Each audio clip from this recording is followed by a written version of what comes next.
మనము ఆత్మ సంబంధమైన రాళ్ల వలె ఉన్నామని ఒక భక్తుడు తన పత్రికలో రాశాడు.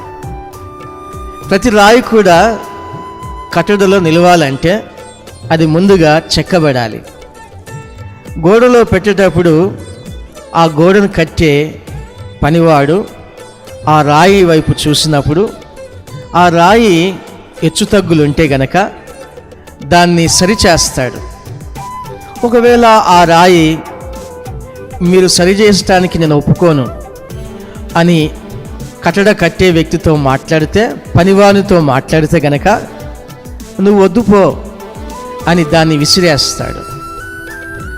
అయితే కొన్ని రాళ్ళు, అయ్యా నన్ను కట్టండి, అయ్యా నన్ను కట్టండి, నన్ను గోడలో నిలపండి అంటే ఇష్టపడిన రాళ్ళని చేతిలోకి తీసుకొని, మరి నాకు ఇష్టమైన రీతిలో నేను నిన్ను చెక్కుతాను గోడలో నిలిచేందుకు, లేదంటే గోడ పడిపోతుంది నీ వల్ల.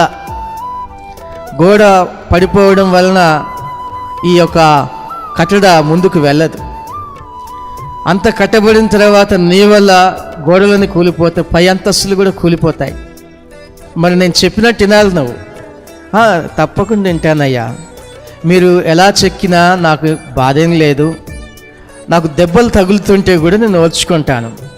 నువ్వు సుత్తితో కొట్టినా పర్వాలేదు, నీ దగ్గర ఉన్న చాణంతో కొట్టినా పర్వాలేదు, మీరు ఏ విధంగా కొట్టినా నన్నైతే మీరు బాగు చేస్తారు కదా.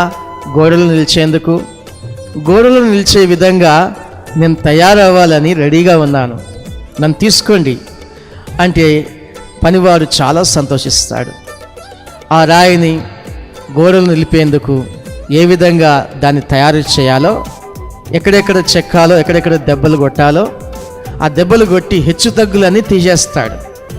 హెచ్చుతగ్గులు వెళ్ళిపోవాలి, తక్కువ ఉండొద్దు, ఎక్కువ ఉండొద్దు, సరి మోతాదులో ఆ యొక్క రాయి ఉండాలి. కట్టడలో నిలిచేందుకు ఉండాలి, నిలిచేటట్టుగా ఉండాలి. నా ప్రియ సహోదరులారా, మనము ఆధ్యాత్మికమైన జీవితం కలిగి జీవిస్తున్న మన బ్రతుకులో మనము ఆత్మ సంబంధమైన రాళ్ళం అని ఎంచుకున్నప్పుడు మనల్ని కట్టేవాడు పరిశుద్ధమైన దేవుడే.